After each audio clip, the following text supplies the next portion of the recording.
Hello friends, నమస్తే. Welcome back to Manju Shastra world. ఈరోజు నేను మీకు journey of the soul part 8 చెప్పబోతున్నాను. సెల్వియా తనకున్న అనారోగ్య సమస్యలకు గల కారణాన్ని తెలుసుకోవాలనుకొని నా దగ్గరకు సైకిక్ రీడింగ్ కోసం వచ్చింది. ఆమె చిన్నప్పటి నుంచి ఎన్నో అనారోగ్య సమస్యలతో బాధపడుతూ వివిధ వైద్య నిపుణులను కలుస్తూ ఉండేది. ఈ ఎకోబడి ఏం చెప్తా ఉన్నారు, ఈమందరికీ ట్రీట్మెంట్ ఇస్తుంది కదా, అలాగే ఒక అమ్మాయి సెల్వి అనే అమ్మాయి ఈమె దగ్గరికి ట్రీట్మెంట్ కోసం వచ్చింది. వారు ఒక్కొక్కరు ఒక్కొక్క రకమైన అభిప్రాయం తెలుపుతుండేవారు. ఆమె రకరకాల మందులు వాడడంతో యాంటీబయాటిక్స్ ఆమెపై ప్రభావం చూపడం ఆపేశాయి. మనం ఎక్కువగా మందులు వాడితే మన మీద వాటి పవర్ తగ్గిపోతుందన్నమాట. యాంటీబయాటిక్స్ మీద ప్రభావం చూపడం మానేశాయి. ఆమె తనకున్న ఆరోగ్య సమస్యల కోసం ఎటువంటి డాక్టర్ని కలవాలో, ఎక్కడికి వెళ్ళాలో తెలుసుకోదలచి నా దగ్గరకు వచ్చింది. ఆవిడకు పూర్వజన్మ మీద నమ్మకం లేదు కనుక మార్గదర్శకులు తన పూర్వజన్మ గురించి వివరిస్తున్నప్పుడు ఆమె వినడానికి ఎంత మాత్రం శ్రద్ధ చూపలేదు. ఆమె ఎవరు, తన అనారోగ్యాన్ని సరిచేయగలరో దాని గురించి ఆలోచిస్తుంది. మార్గదర్శకులు ఆమె క్రిందటి జన్మలో పేరు ప్రఖ్యాతలు లేని వైద్యుడని, అతడు తన దగ్గరకు వచ్చే రోగుల మాటలు పూర్తిగా వినకుండా మందులు వ్రాసేవాడని చెప్పారు. రోగులు వారికున్న రోగాన్ని ఇతడు ఎంతో కొంత తగ్గిస్తాడని అనుకున్నంతకాలం వారి దగ్గర ఎక్కువ డబ్బులు వసూలు చేసేవాడని, అంతేకాక తన దగ్గరకు వచ్చే ఆడరోగులను అస్సలు ఇష్టపడకపోగా తన దృష్టిని వారి వైపు మరల్చడానికి ప్రయత్నిస్తారని అనుకునేవాడు.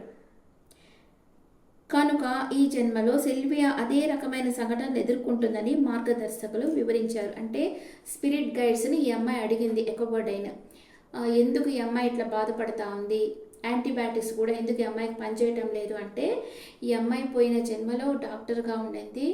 ఆమె వచ్చిన పేషెంట్స్ దగ్గర అనవసరంగా మనీ ఎక్కువ తీసుకుంటా ఉండింది.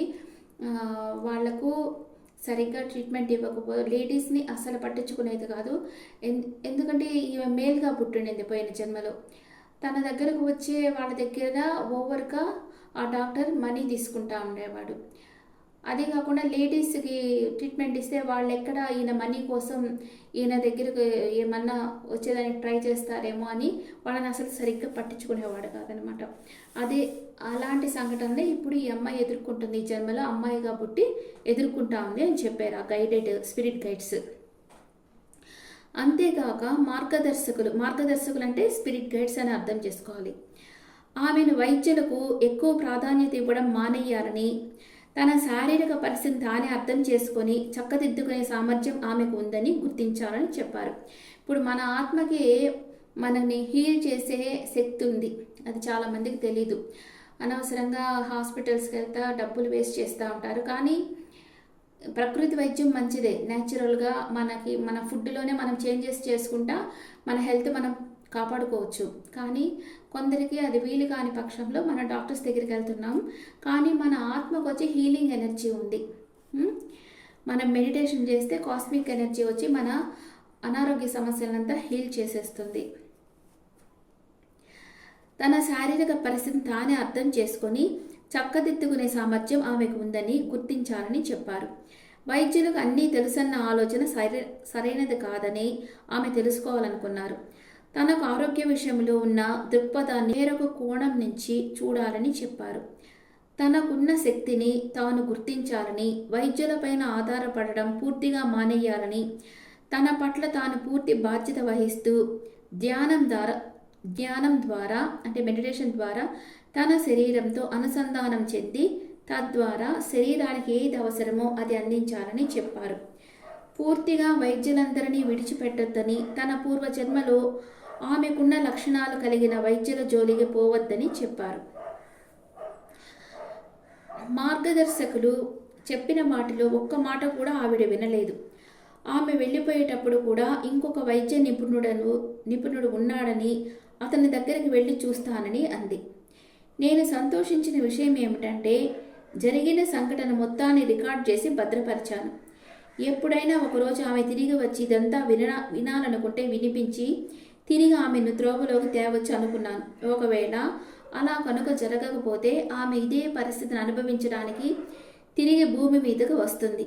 బాధాకరమైన విషయం ఏమిటంటే అప్పుడు పరిస్థితులు ఇంతకన్నా తీవ్రంగా ఉంటాయి. తద్వారా ఆమె తన అనారోగ్యానికి తానే శ్రద్ధ వహించక తప్పదు. జాకీది కూడా ఇటువంటి పరిస్థితే, కానీ ఆమె కర్మలు వేరు.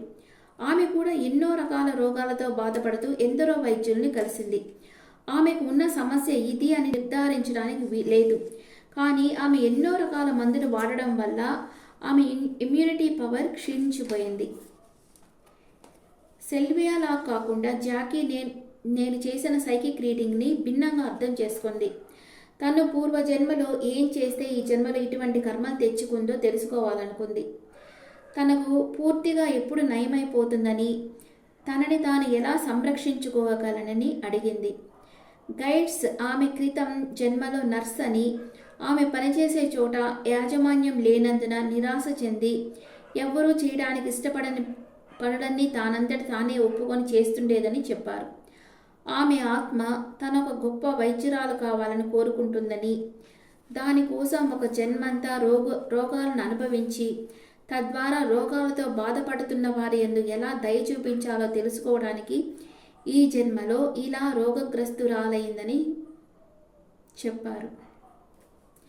డాక్టర్ కావాలని ఆత్మ అనుకుంటే దానికి ముందు జన్మలోనే ఆమె ఒక పేషెంట్గా ఉండి ఎలా పేషెంట్ని డాక్టర్ కైండ్గా చూస్తే ఆ పేషెంట్ బాగా సంతోషపడి ఆ ట్రీట్మెంట్ తీసుకొని బాగా త్వరగా అనారోగ్యం నుంచి బయటపడతాడు అనేది ఈమె ఎక్స్పీరియన్స్డ్గా ఈమె తెలుసుకోవాలని ఈ జన్మలో ఈమెని అన్ని రోగాలు ఈమెకు వచ్చేటట్లు చేస్తున్నారు.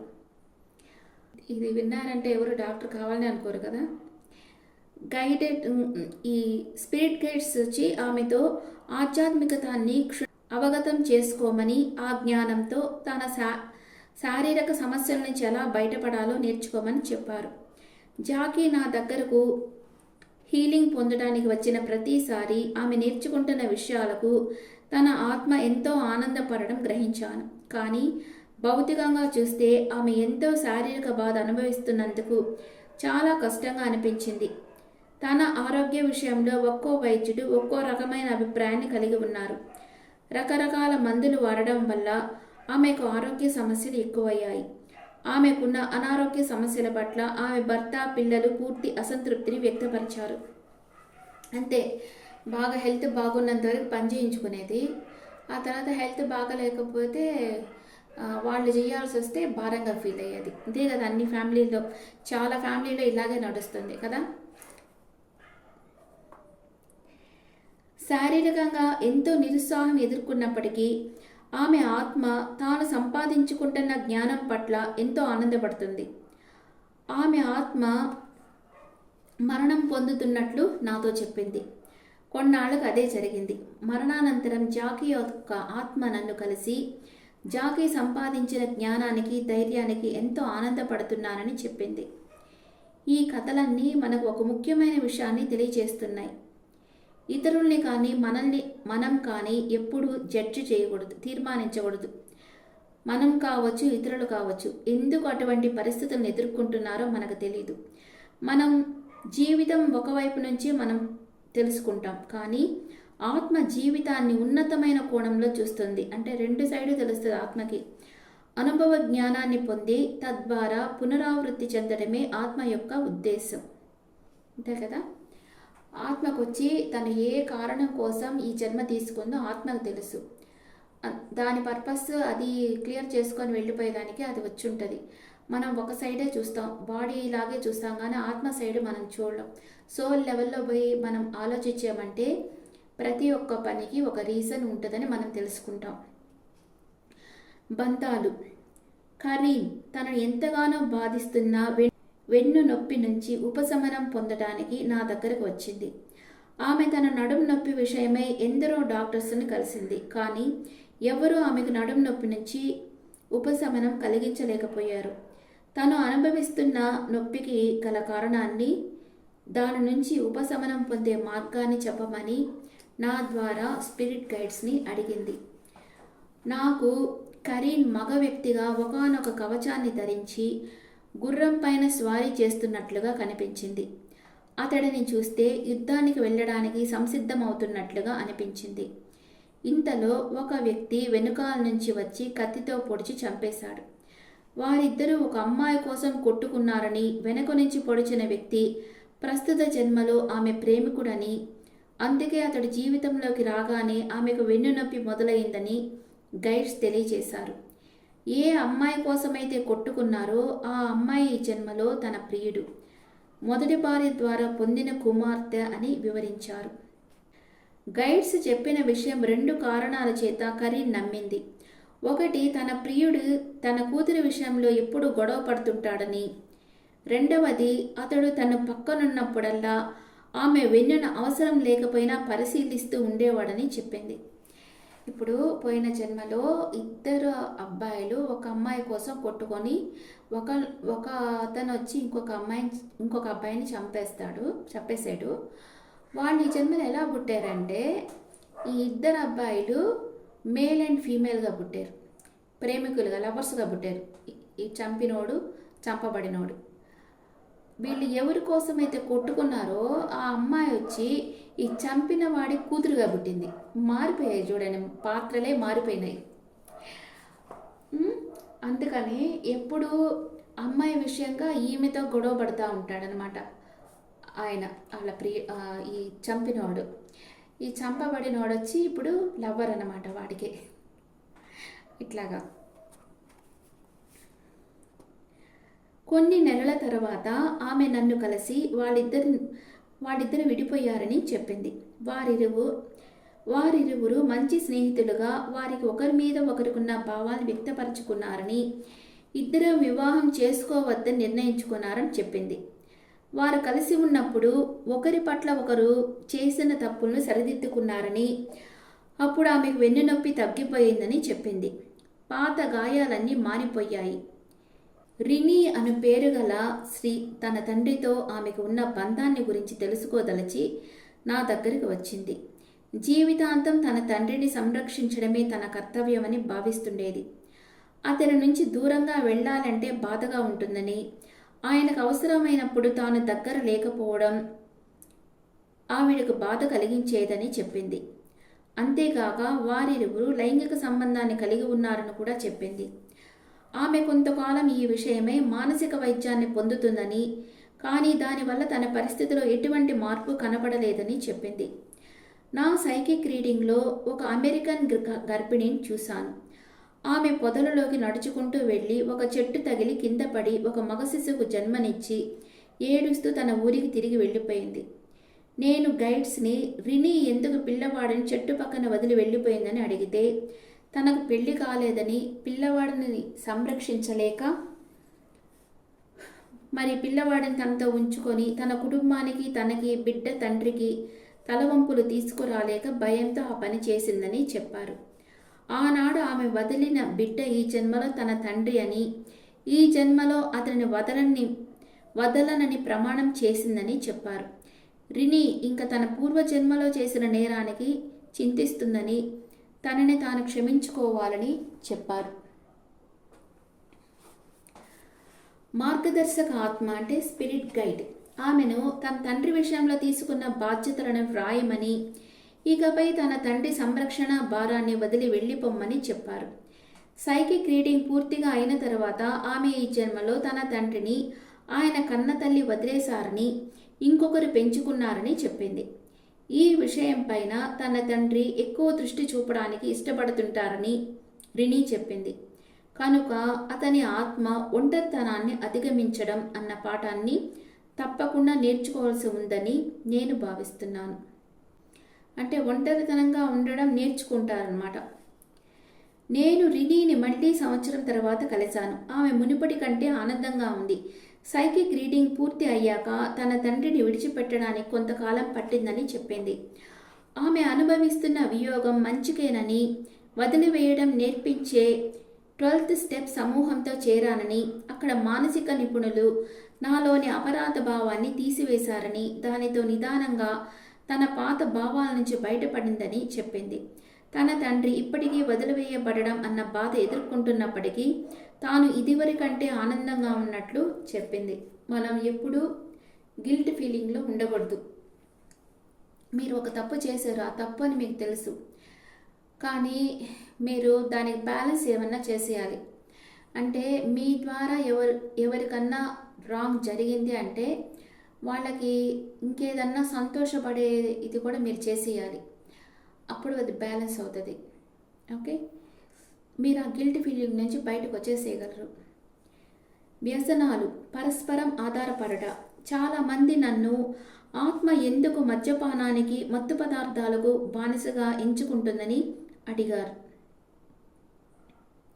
అడిగారు. కొందరు వారి పూర్వజన్మలో మద్యపానం, మత్తు పదార్థాలకు బానిసలై వారిని వ్యాఖ్యానిస్తుండేవారు. కనుక ఈ జన్మలో వారి పరిస్థితిని అర్థం చేసుకోవడానికి ఇటువంటి జన్మ తీసుకుంటున్నారని ఆత్మిక మార్గదర్శకులు చెప్పారు. మత్తు పదార్థాలతో వారి శరీరాలను నాశనం చేసుకున్న చాలా ఆత్మలను చూశాను. వారు వ్యసనాలను వదిలిపెట్టి తమని తాము నాశనం చేసుకోవడం మానే వరకు జన్మిస్తూనే ఉంటారు. కొన్ని ఆత్మలు మద్యపానం, మత్తు పదార్థాల అనుభూతిని తెలుసుకోవడం కోసం వాటికి అలవాటు పడతాయి. పరస్పరం ఆధారపడడం అనేది కోడిపెండెన్సీ. ఇంకొక ఆసక్తికరమైన జీవిత పాఠం. ఇది ఒక లైఫ్ లెసన్ అన్నమాట. కొందరు ఎప్పుడు ఎదుటివారి మీద ఆధారపడుతూ నిరంతరం తమని తాము కోల్పోయి వలపన్ని ఎలాగైనా ఎదుటివారితోనే ఉండడానికి చూస్తారు. తమపై తాము తక్కువ ఆత్మవిశ్వాసాన్ని కలిగి ఉండి ఇతరులే తమ మంచి చెడులు చూడాలని కోరుకుంటూ ఉంటారు. ఇతరులపై ఆధారపడడం మానేసి వారిని వారు సంరక్షించుకోవడం నేర్చుకోవాలి. ఇది ప్రతి ఒక్కరూ నేర్చుకోవాలి. ఎవరో మనకు వచ్చి ఏమో చేస్తారని ఇంకెవరి కోసం ఎదురు చూస్తూ కూర్చోకూడదు.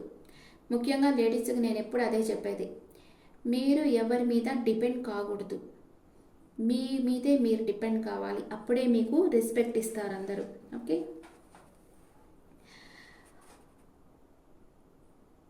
అలా ప్రవర్తించడం స్వార్థపూరితమని, వారిని వారు అగౌరవపరచుకోవడమే అని తెలుసుకోవాలి. అంటే ఇంకొకళ్ళ మీద ఆధారపడడం ఎప్పటికీ అగౌరవం. వాళ్ళని వాళ్ళు రెస్పెక్ట్ ఇవ్వకుండా వాళ్ళకి వాళ్ళే రెస్పెక్ట్ ఇవ్వనట్లు, గౌరవం ఇవ్వనట్లు అనమాట. మనమంతా క్రమంగా మన పరిస్థితుల మీద దృష్టి సారించి మనకు మనం సహాయపడుతూ మనల్ని మనం హీల్ పరుచుకుంటూ సంపూర్ణంగా తయారవుతూ ఎదుటివారు మనకు ఏదో చెయ్యలేదన్న విషయాన్ని విడిచిపెట్టాలి. మన ఆనందాలకు మనమే బాధ్యులమని ఎదుటివారిపైన ఆధారపడి బాధపడడం వల్ల మనల్ని మనమే కోల్పోతామని, మనం అత్యున్నత స్థితిని చేరుకోవాలంటే మనల్ని మనం ప్రేమించుకోవడం తెలియాలి. లవ్ యువర్ సెల్ఫ్ చెప్తాను కదా, అది ఎప్పుడు ఎవరి మీద డిపెండ్ కాకూడదు, దేనికోసమో డిపెండ్ కాకూడదు. మనల్ని మనం ప్రేమించుకోవాలి. ఇతరులపై అమితంగా ఆధారపడడం ఆత్మవిశ్వాసానికి పూర్తి విరుద్ధం. వాళ్ళ మీద వాళ్ళ నమ్మకం లేని వాళ్ళే ఇతరుల మీద ఆధారపడతారు. వాళ్ళ మీద వాళ్ళకు నమ్మకం ఉన్న వాళ్ళు ఎవరి మీద ఆధారపడరు. వాళ్ళని వాళ్ళు ప్రేమించుకుంటారు. కర్మ సిద్ధాంతం చూస్తాం ఇప్పుడు. యేసుక్రీస్తు నిన్ను నువ్వు ప్రేమిస్తున్నట్టుగానే ఎదుటివారిని ప్రేమించు అని చెప్పారు. చాలామంది ఎదుటివారిని గౌరవించి తమని నిర్లక్ష్యం చేసుకుంటారు. కానీ ఆయన చెప్పింది అది కాదు. భగవంతుడు మనల్ని ఎంత ప్రేమిస్తాడో మనల్ని మనం అంతలా ప్రేమించుకోవాలి. లేదా విషయతమయ్యే వరకు తిరిగి భూమిపైకి వస్తూనే ఉంటాం. మిమ్మల్ని మీరు ప్రేమించుకోవడం అంటే ఏంటి? నేను చెప్పాను కదా, మీకు ఇష్టమైన పనులు చేయాలి. ఫస్ట్ మీ హెల్త్ మీరు బాగా చూసుకోవాలి. హెల్త్ ప్రాబ్లమ్స్ రాకుండా చూసుకోవాలి. మీకు ఏది పడదో తినకూడదు, అట్లాగే అవాయిడ్ చేసేయాలి. ఇప్పుడు షుగర్ పేషెంట్స్ ఉన్నారు, వాళ్ళు అట్లాగే రైస్ అవాయిడ్ చేసేయాలి. లేదు వీలు కాదు అంటే మీరు చెప్పుకుంటున్నారు, మీ మనసుకి వీలు కాదని మీరే అటు సజెషన్ ఇచ్చేసుకుంటున్నారు. అట్లా కాకుండా నేను చేయగలను, నేను ఉండగలను అని మీరు ఒక స్ట్రాంగ్ డెసిషన్ తీసుకొని, ఎందుకంటే మీ హెల్త్ మీరు కాపాడుకోవాలి, ఎవరి మీద డిపెండ్ కాకూడదు. అందుకని మీరు ఏం చేయాలి, అలాంటి అవాయిడ్ చేసేయాలి. మీకు ఒంటికి ఏది పడదో అది అవాయిడ్ చేసేసి మీ హెల్త్ మీరు కాపాడుకోవాలి. మీకు ఇష్టమైన పనులు చేయాలి. ఏది చేస్తే మీకు సంతోషం వస్తుందో. కొందరికి రేడియో వినడం ఇష్టం ఉంటుంది, కొందరికి గార్డెనింగ్ ఇష్టం ఉంటుంది, కొందరికి పాటలు వినడం, కొందరికి డ్యాన్స్ అంటే ఇష్టం ఉంటుంది. ఇట్లాగా రకరకాలు పెయింటింగ్ ఇష్టం ఉండే వాళ్ళు ఉంటారు. ఇలాంటి పనులన్నీ చేస్తా ఇది డే టు డే లైఫ్లో 1 hour అన్నా దానికి స్పెండ్ చేయాలి. మీరు ఎంత బిజీ వర్క్లో మీరుండని, మనీ మేకింగ్కి ఎంత బిజీ వర్క్లో మీరున్నా మీకు సంతోషాన్ని ఇచ్చే పనిని దానికోసం 1 అవర్ అయినా పెట్టుకోండి. అప్పుడు మీరు బ్యాలెన్స్ అవుతారనమాట. స్ట్రెస్ ఫీల్ గారు, డిప్రెషన్ పోరు, బ్యాలెన్స్ అవుతుంది. సంతోషం ఉంటుంది, స్ట్రెస్ ఉంటుంది, కానీ దాన్ని మీరు బ్యాలెన్స్ చేయగలరు. ఓకే, ఇప్పుడు ఇక్కడ మనం గుర్తించాల్సిన విషయం ఇంకొకటి ఉంది. మన పరిస్థితులకు మనం బానిస అవ్వాల్సిన అవసరం లేదు. పరిస్థితులు వాటంతట అవి మారినా, మనం మార్చినా, మనం జీవితంలో చేయాల్సినవి చాలా ఉన్నాయి. మన జీవితాన్ని ఆనందోత్సవాలతో గడపవచ్చు, లేదా పరిస్థితులతో పోరాడుతూ జీవితం ఎంత దారుణంగా ఉందోనని తెలుసుకోవచ్చు. మన జీవితాన్ని ఎలా, ఏ కోణం నుంచి చూస్తున్నామన్న విషయం పూర్తిగా మన మీదే ఆధారపడి ఉంటుంది. మనం యాదృచ్ఛికంగా కానీ ఆకస్మికంగా కానీ భూమిపైకి రాలేదు. మన జీవితాన్ని శ్రద్ధగా గమనించాలి. మనం భూమిపైకి ఎందుకు వచ్చామో అన్న విషయం చాలా ముఖ్యం. మనం భూమిపైన ఎన్నో నేర్చుకొని ఉన్నతులమై అత్యంత ప్రేమ స్వరూపాలుగా తయారవ్వాలి. భూమిపైన నేర్చుకోవాల్సిన పాఠాలు అయిపోయాక మన ఆత్మలు ఇక్కడి నుంచి వెళ్ళిపోయి ఉత్తీర్ణత పొందుతాయి. దాన్నే మనం భౌతిక మరణం అని సంబోధిస్తుంటాం. మన ఆత్మలు ఈ లోకంలో ఎంతో కష్టపడుతున్నా భౌతికంగా వాటికి కారణాలు అర్థం కాకపోవచ్చు, కానీ ఆత్మపరంగా అది తాము సముపార్జించుకున్న జ్ఞానానికి అవసరం కనుక ఎంతో ఆనందంగా ఉంటుంది. అది కర్మ సిద్ధాంతం. ఓకే, నెక్స్ట్ మరణం, ఆత్మ పరిపక్వత. ఇది నెక్స్ట్ వీడియోలో చూస్తాం. ఇప్పటి వరకు మీరు అర్థం చేసుకుంటే చాలు. అంటే కర్మ సిద్ధాంతం మనకి ఎందుకు హెల్త్ ప్రాబ్లమ్స్ వస్తున్నాయి, అసలు మన లైఫ్లో ఎందుకు ప్రాబ్లమ్స్ వస్తున్నాయి, వాటికి రీజన్ పోయిన జన్మతో రిలేటెడ్ అయి ఉంటుంది. మీరు ఈ జన్మలో ఆ లైఫ్ లెసన్ నేర్చుకొని మీరు ఏదైతే భయపడతా ఉన్నారో దాంట్లోంచి ఓవర్కమ్ అయిపోయి బయట వచ్చేసేయాలి. హ్యాపీగా ఉండాలి. మీరు ఎప్పుడూ ప్రేమ స్వరూపులుగా ఉండాలి. అప్పుడే మీరు ఈ జన్మలో లైఫ్ లెసన్ నేర్చుకున్నట్లు. మీరు హ్యాపీగా ఉండాలి, దేనికి దిగులు పడకూడదు. అండ్ వీలైతే ఎదుటి వారిని హ్యాపీగా ఉంచుకోవాలి. మీ ఇంట్లో ఉండేవాళ్ళని, మీ ఫ్రెండ్స్ని, మీ చుట్టుపక్కల ఉండేవాళ్ళని హ్యాపీగా పెట్టుకోవాలి. ఎప్పుడు వాళ్ళని హ్యాపీగా ప్రేమగా పలకరించాలి. మొహాన్నే అట్లాగే మార్చేసుకున్నట్టు ఉండకూడదు. ఎప్పుడు అందరితో ప్లీజింగ్గా మాట్లాడాలి. ఇలా ఉంటే మీరు లైఫ్ లెసన్ త్వరగా నేర్చేసుకుంటారు అండ్ మీకు ప్రమోషన్ వస్తుందన్నమాట. అంటే నెక్స్ట్ డైమెన్షన్, హయ్యర్ డైమెన్షన్లో మీరు పుట్టేదానికి ఛాన్స్ ఉంటుంది నెక్స్ట్ బర్త్లో. ఈ జన్మలో మీరు లైఫ్ లెసన్స్ కంప్లీట్ చేశారంటే. ఓకే ఓకే ఫ్రెండ్స్, వేరే వీడియోతో నెక్స్ట్ కలుస్తాం. మీకు ఎలా ఉందో ఈ వీడియోస్ నాకు ఫీడ్బ్యాక్ ఇవ్వండి. Thank you.